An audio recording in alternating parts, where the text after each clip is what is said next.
അങ്ങനെ നമ്മൾ 2-3 സ്ഥലത്ത് നോക്കിയിട്ട് അവസാനം സൂക്കലി എന്ന് പറഞ്ഞിട്ടുള്ള സ്ഥലത്ത് നിന്നാണ് കിട്ടിയത് മുയലിനെ. നമ്മളൊരു വൈറ്റും ഒരു ഗ്രേ കളർ റാബിറ്റിനെയാണ് സെലക്ട് ചെയ്തത്.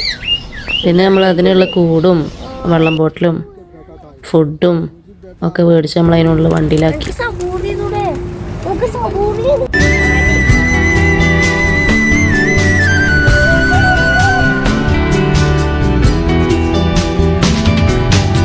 അങ്ങനെ വണ്ടിയുടെ ഉള്ളിൽ കയറിയിട്ട് വീടെത്തണ വരെ സേഫ് തിരിഞ്ഞ് നിന്ന് റാബിറ്റിനോട് സംസാരിച്ചു കൊണ്ടേയിരിക്കുകയായിരുന്നു.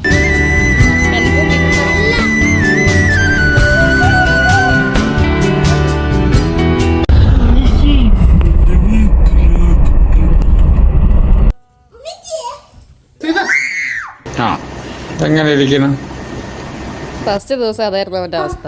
അവർക്ക് അതിൻ്റെ നഖം തട്ടുമെന്നുള്ള പേടിയായിരുന്നു. അപ്പോൾ വീഡിയോ ഇഷ്ടപ്പെട്ടാൽ please like, share and subscribe.